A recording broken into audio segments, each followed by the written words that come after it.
and welcome back to WD18, the Watford fan channel, and welcome back to player ratings, as Watford managed to defeat Huddersfield Town 2-0 at Vicarage Road thanks to goals from Joao, Pedro and from Cleverley.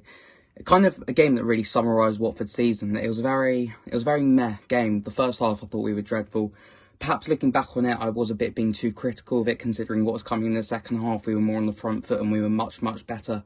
First goal was a bit lucky, second goal was fantastic. Brilliant run from Kiko and a lovely run from Joao Pedro to the back post. And generally, I thought we managed the game really well. I can kind of understand now why we were more, pragmatic and careful in the first half compared to the second half, just to be careful. But I did expect us to have more of the ball, particularly against a side like Huddersfield, who were depleted and didn't have a lot of their key players. But, a win's a win and I'll take that. I'll leave the match review to Jacob and Shane. Hopefully they will be out soon on the channel. So make sure, first of all, to follow, like this video, subscribe and to put your post notifications on.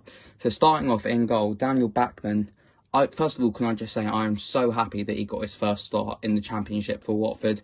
Imagine being a backup goalkeeper. I said this on the preview, must be so difficult, being particularly with a goalkeeper of Ben Foster's quality in front of you. You have to be so patient, training every day, travelling around the country, not knowing when you're going to play. And whenever he's come in this season, he's been superb. And I know Foster was injured, but I really hope this is the start of something special for Backman in goal for us. And perhaps he could become our number one, who knows. I'm going to give him an 8 today. I know he didn't have a lot of saves to make. I think they only had one shot on target, which he held really well. But generally, his distribution was fantastic, much better than Foster's was. And the way he commanded his box, without the crowd, you could hear him, his voice just booming around the stadium. So massive credit to Daniel Backman for that, and I wish him all the best. Hopefully we can see more of him. Moving on to the back four. Messina came into the starting 11 today. So happy to see him back. We've cried out for a proper left back all season. I still think he's kind of warming up back into the Watford side. I think he was very good. I'll give him a 7.5. But I don't think we're seeing peak Messina yet, coming up and down the line, playing those cross-field balls that we saw a bit last season as well. But I think he is getting there, so I'm going to give Messina a 7.5. William Troost-Ekong, I'm going to give him a 7. The first half, he was incredibly shaky. Arguably our worst, most liable player on the pitch in the first half, which is surprising considering how reliable he's been for us so far this season.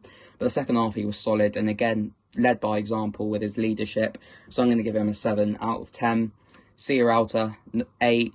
Jacob said this multiple times, but he's gone from being our 5th choice centre-back to arguably the first name on the team sheet.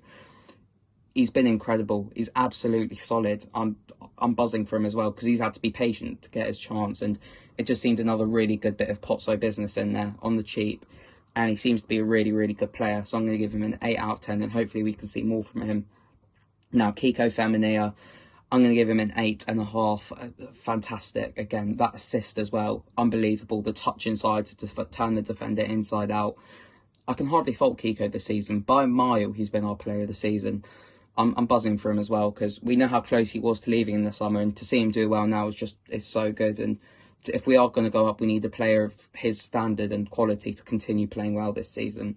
Now, moving on to the midfield, Nathaniel Chalabar, I'm going to give an 8. I was so impressed with him today. I know a lot of fans were crying out for more creativity in the middle, and I agree with that, but that's not necessarily Chalabar's fault because I think he would have played anyway today, just as that 6 and holding in the middle, and I thought he did fantastically.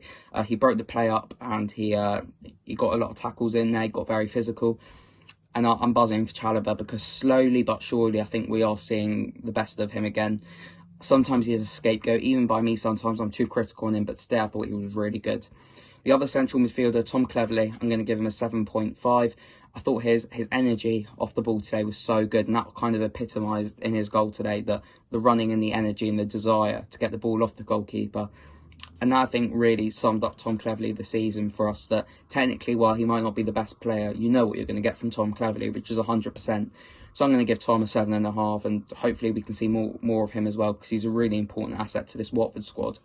Ismail Sarr, I'm going to give him a 7.5. He looked much more like himself today. He was moving around the pitch much more. He was showing a lot more energy than he has done in previous weeks. And some of his passing was really good today. Got some really good balls into the box. His final ball seems to be improving, and he showed that pace that he's kind of not really been showing as much this season. So I'm really happy for Sarr, and hopefully he can keep up this form. I keep on saying this though, but hopefully this game for a lot of these players can be a springboard for better to come. I know we've said it a lot this season, but new manager, we've got some good games coming up, build some momentum, and hopefully we can go from there.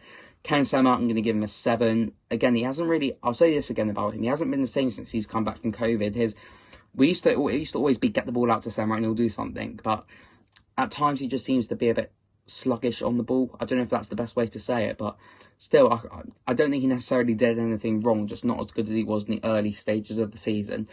Now for the front two, I'm going to give Joao Pedro an 8.5. I thought he was fantastic today. So good. The boy's movement, and also in the first half, when we didn't create anything, he created for himself 3 chances. There was a header he won in the air, got it on target, fantastic. When we came inside and the keeper made a really good save. I think we got a really talented player on our hands, and if we don't go up this season, I'd be surprised if he's here beyond, because there are some top clubs. I think Barcelona or Real Madrid, one of the two, were interested in him, according to Spanish media this window. I doubt we'll let him go now, but honestly, he is so special and I'm so happy to have him back. As for the other striker, Dini, I'm going to give him a 6, and I think that's me being lenient on him. He should have been sent off. Let's not lie about it. It was an absolutely terrible tackle on Bakuna. I love Troy. He's a Watford legend, but it just seems weak. It just seems week by week he's starting to tarnish that legacy that he built for himself. And I think it is the right time. We'll keep on saying it's the right time for both to part ways. But while he's at us, I'm going to back him. And I'm going to be honest, when he plays well, I'll admit he plays well. When he plays badly, I'll admit it. Today he was okay, wasn't great, wasn't that bad, didn't really create anything. He won a bit in the air as well. He should have been sent off though, and that's my only thing. That discipline went, and he's not really leading by example as a captain, and that needs to improve on his part. As for the subs, I didn't really think any of them made a big impact, except for Will Hughes. I'm going to give him a 7. Came on, controlled the game, took the captain's armband. I loved hearing him, he was having a go at Navarro for being out of position, and Will Hughes as captain, I think every Watford fan could get behind that. So it was a really good showing from Will Hughes, and good to see him back, and hopefully he'll start against Barnsley on Tuesday night, which will be a really tough game. Gray gone, and Navarro and Zinkernagel didn't really make that much of an impact on the game. Again, frustrating Andre Gray, slowed down a couple of counter-attacks, and it was good to see Zinkernagel make his first appearance in the Championship. As for the manager, Xisco Munoz, I'm going to give him a 7 out of 10. I thought the lineup was a bit, not surprising, but there were a couple of things that we were like, why? Like, for example, starting Dini, not going with Zinkernagel, but it seems that he planned out the game really well today, just to kind of soak up the pressure at the start and then go for it in the second. I really want to see just some more attacking and exciting football, and hopefully that will come with time for the manager. But anyway, that brings me to the end of today's match player ratings. Make sure to follow, subscribe, look at our social media channels, and we'll be back on Tuesday night as Watford take on Barnsley at Vicarage Road in what will be a really tough game. And if we want to cement ourselves in the promotion mix, these are the games we have to be winning. Anyway, thank you for watching, and I'll see you all later.